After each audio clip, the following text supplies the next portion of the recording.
Hey everyone, so today I'm going to be talking to you guys about how important failure and testing is in achieving success.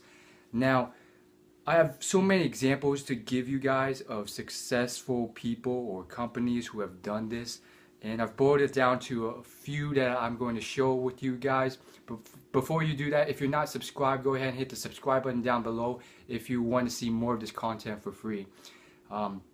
And if you like this video, go ahead and leave it a like. But let's get started.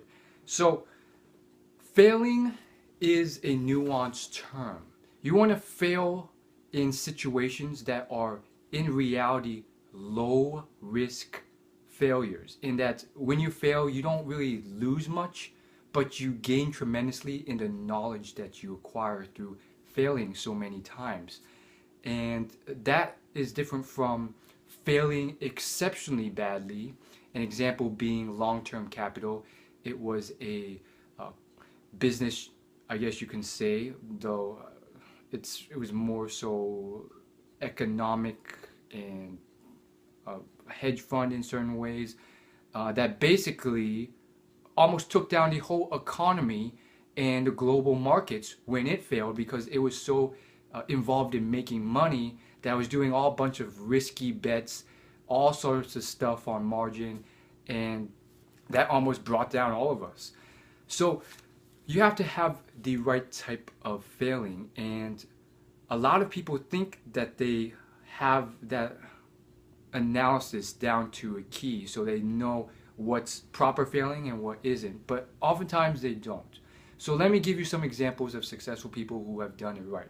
First one is Ray Kroc. Now, what you see is a common theme, which is that a lot of these successful people have failed numerous times and tested a lot of things to figure out what they do right. And they're not afraid of it, and they do it a lot to get to where they succeed.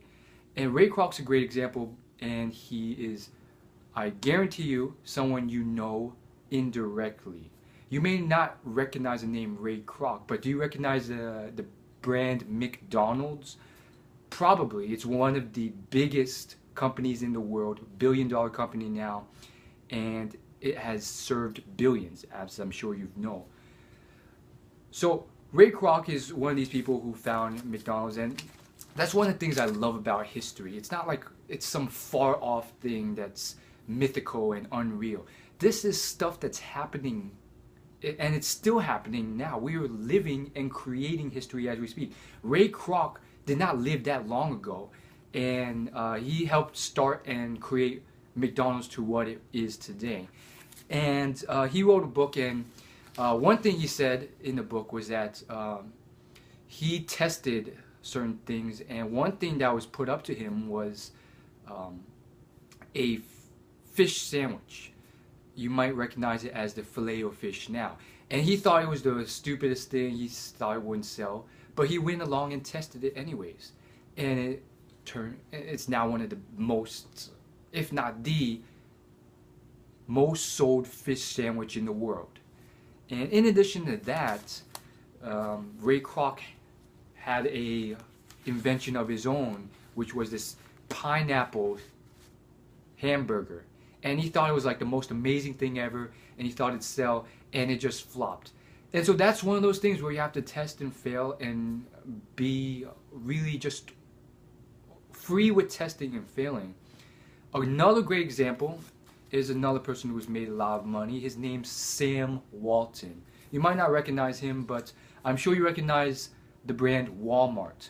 In fact, if Sam Walton did not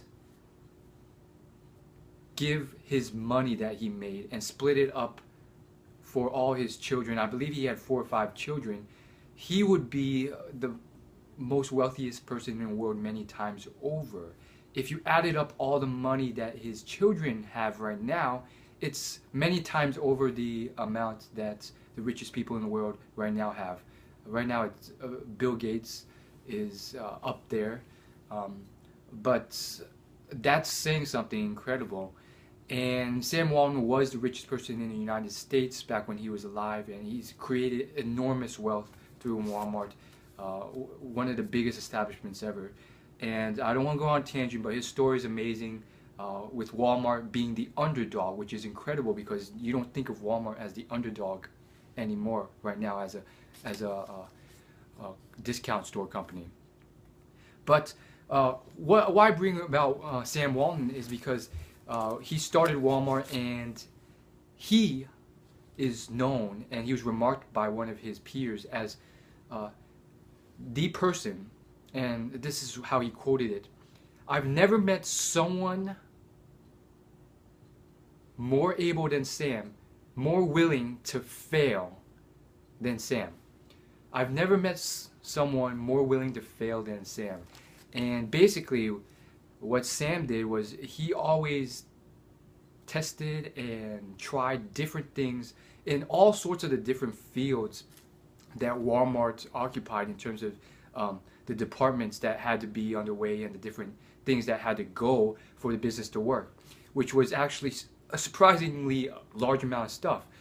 There's marketing, there's shipping, packaging, distribution, and all sorts of stuff like the size of the store and all sorts of stuff. And they had satellite communications, and he always tried to be at the forefront of this technology, and he was, and it put him like 10 years ahead of everyone else because he started learning up on this new technology in satellites and incorporating it. And again, there's more to the story than that. There's testing, and then there's also understanding what you should put your money in and not do. And Sam was also one of those people who was he had to be very, very sure that this was worth spending money on before he did it, and took a lot of pushing, but he knew it was the right move, and he started adapting these satellite communications and all this stuff, and it put him years ahead of his competition, and all sorts of stuff with distribution. And another great leap was creating a Walmart that was like 3 or 4 times the size of any Walmart that came before, just to try it out, and it worked wonders, and all sorts of stuff like that. It's a very interesting story. So there's another example for you. Another one's Chris Rock. He's a comedian that's a millionaire many times over, and he's a very well-known comedian, and this is a guy who's still alive, mind you. And so Chris Rock is an example of someone, maybe he's one of those people that you can't really just, base everything off of him, because again, there's a lot of comedians who have failed and are bankrupt or homeless. But he's someone who's followed his passion and made a lot of money doing it. But this illustrates how this concept of testing and failing goes beyond just like one industry, like business or one path. So this is a comedian. He specializes in comedy.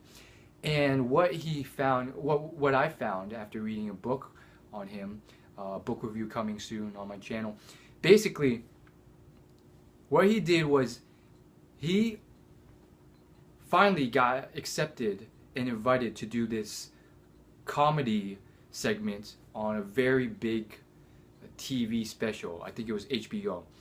And what he did before going to that special was he went to the local comedy club, and he went there 50 separate times, and he tested out all these jokes, and he had a yellow legal pad that he used to write down what worked and what didn't, and he really just tested out everything, and he found out a lot of stuff didn't go well, a lot of stuff went very well, and then he just structured that to find out what's working. And that, humor is another topic for another video, but it's one of those things where people have different senses of humors. So he had to realize that and then start structuring his comedy to best fit that. And this was someone who literally tested it numerous times over. And it's funny because the yellow legal pad was also something that Sam Walton used a lot. He would go to stores and competitors, and he just grilled them. He just asked them all these questions for hours and just write it down in a legal pad. And the guys there would just be like, "Who is this guy?" And they would just give him all this information, and he'd just go on and on and on. That was his life. And so, moving on though, let's get to the next one.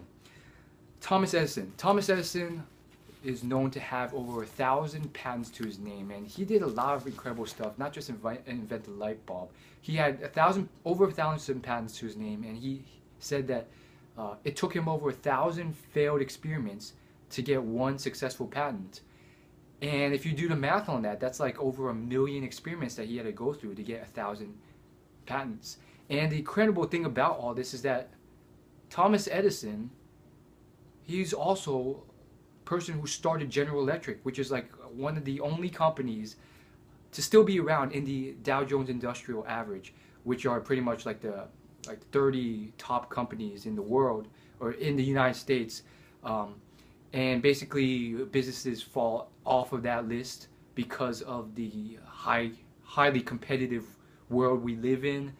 And Thomas Edison's company, General Electric, is still around, and it's like one of the only ones around, and it's one of those that will be around for another 100 years because it's so big and successful and needed, and that's incredible. And it's like $1 billion company right now.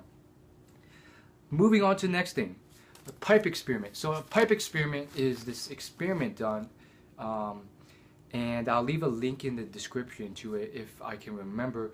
Basically, it's this thing done where I think it was a company, they had this complex machinery, I think it was for plumbing, and there's this one area that needed a pipe that would work well, and the pipe wasn't working well.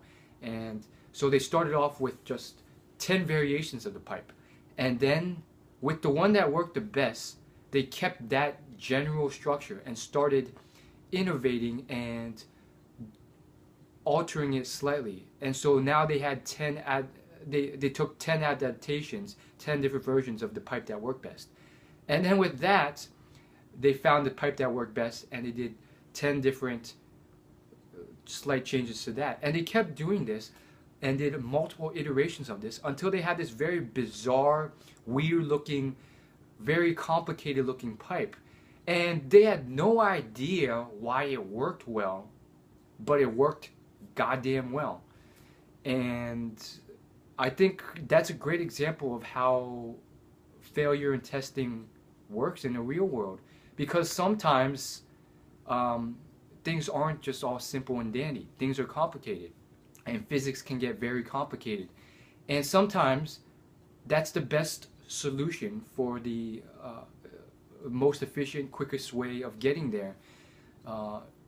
You can spend the next 100 years trying to work out the physics and the calculations as to why this method works well in sports, or this pipe works best for this machine, or you can just keep testing and figure out this one works best and let the physics and science explain it years down the road. And that's kind of what occurred here, which is quite incredible and applicable to numerous fields.